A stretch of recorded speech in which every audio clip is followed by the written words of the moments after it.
एक घनघोर घटाटोप जंगल में एक बरगद के नीचे योगी गोरखनाथ जी बैठे थे। उस समय उनकी वृत्ति अंतर जगत में विचरण कर रही थी और वे अपने आप से बातचीत कर रहे थे। तब तक भारत सम्राट नवयुवक महाराज भर्तृहरि जी एक काले हिरण के पीछे घोड़ा दौड़ाते हुए उधर आ निकले। योगी गोरख के पीछे खड़े होकर महाराज उनकी खुद मस्ती की बातें सुनने लगे।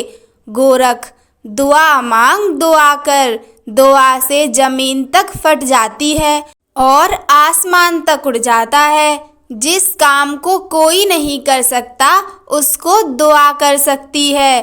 प्रार्थना कर प्रार्थना। भर्तृहरि मन में, कोई महात्मा मालूम पड़ता है। गोरख, अगर तू उसको देख लेगा तो उसके पर्दे में पर्दा ही क्या रह जाएगा। विचित्र पर्दा तो इसीलिए बनाया गया है कि उसको कोई देख ना ले। भर्तृहरि, कोई तत्वज्ञानी जान पड़ता है। गोरख, सब जगत परमात्मा में है। परमात्मा मुझ में है तो महात्मा बड़ा हुआ ना परमात्मा से। भर्तृहरि, अब की दफा दूर की मस्की। जीवात्मा और महात्मा दोनों ही परमात्मा के भीतर रहते हैं, जैसे तारे और चांद आसमान के भीतर रहते हैं। गोरख, शक्ति की उपासना करने वाले रावण बन जाते हैं और शिव की उपासना करने वाले राम बन जाते हैं। भर्तृहरि, इस हिसाब से मैं एक रावण हूँ, क्योंकि राजा होता है शक्ति का उपासक। गोरख, इस विशाल भूगोल में सब स्त्रियां ही स्त्रियां हैं। उनकी इच्छा है कि जमीन पर जो रहें सो एक औरत बनकर। भर्तृहरि, यह बात समझ में नहीं आई। यह आदमी कुछ सनकी भी मालूम पड़ता है।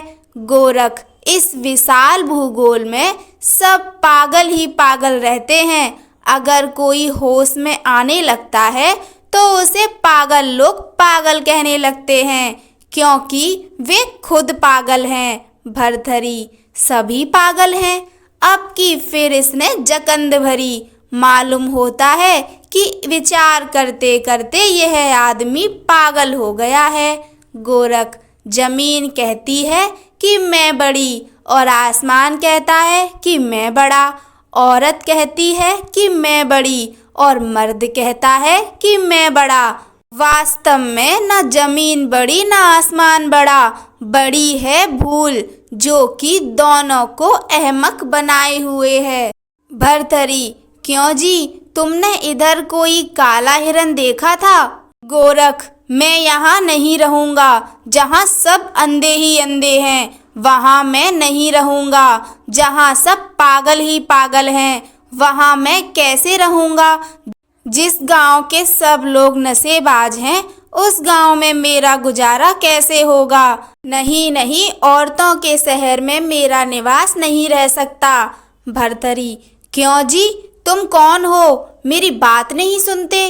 गोरख, आपकी अप्रकाशित विधान नामक नाटक पुस्तक में दो भाग हैं, एक दुखांत नाटक और दूसरा सुखांत नाटक। दुखांत नाटक पहले खेला गया और सुखांत नाटक बाद को खेला जाएगा, परंतु इस दुखांत नाटक का अंतिम पर्दा कब उठेगा, इसकी समाप्ति किस संवत में होगी? ऐसा ना हो कि आप सुखांत का समय भूल जाएं। आप में चाहे कोई अवगुण ना हो, किंतु भूल का अवगुण तो है ही। भर्तृहरि, क्यों जी, यहाँ से कोई गांव नजदीक है? गोरख, यह धरती का देश बहुत बड़ा है। यह विशाल धरती का देश पानी के देश के बीचों बीच सो रहा है और पानी का देश आग के देश में हिलोर भर रहा है। तो भी इस धरती पर रहने वाले समस्त कीटाणु बेफिक्री के इंतजाम सोच रहे हैं। निधड़क घूम रहे हैं सब निशाचर। भर्तृहरि, पूरा पागल मालूम होता है। मैं पूछता हूँ आगरे की बात और यह देता है दिल्ली की खबर। संध्या हो रही है और उस हिरण का पता नहीं।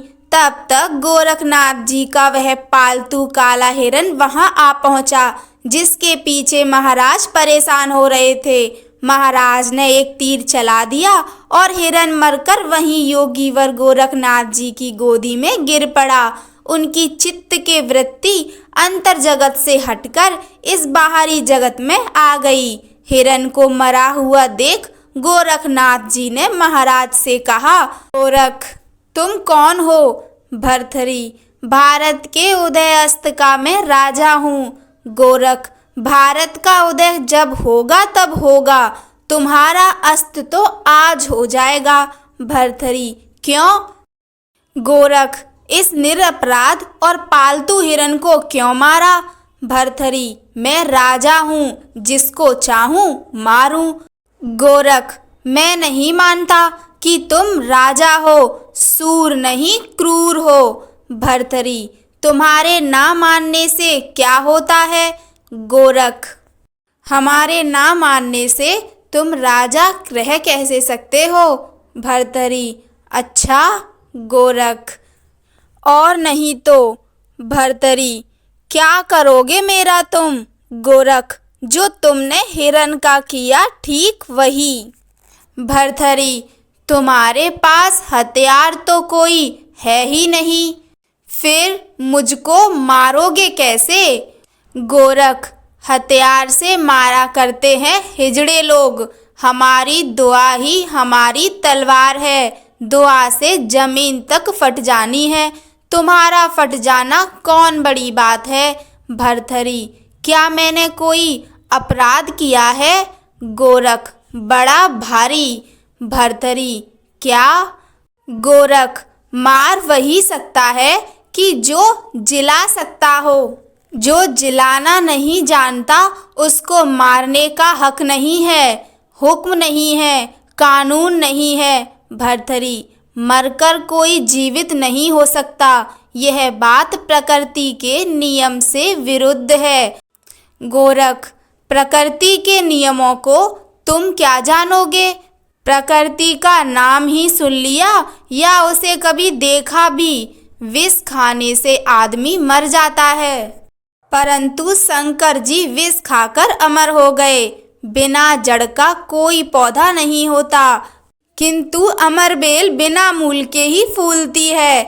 संभव और असंभव दोनों नियमों की नियमावली की माला जो प्रकृति पहने है, उसका नाम ही सुन भगे हो या कुछ जानते भी हो। भर्तृहरि, मुझे फुर्सत नहीं जो ज्यादा बकवाद करूं।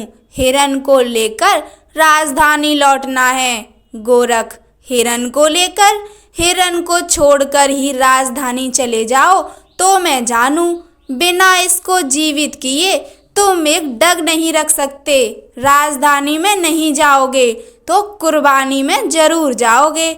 हजार बात की एक बात यह है कि इसे जीवित करो या मरने को तैयार हो जाओ। भर्तृहरि, तुम कौन हो?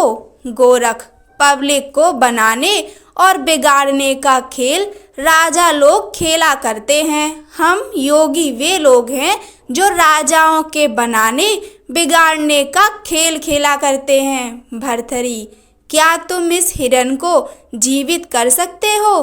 गोरख, अगर जीवित कर दें तो? भर्तृहरि, तो भारत का सम्राट तुम्हारा गुलाम हो जाएगा।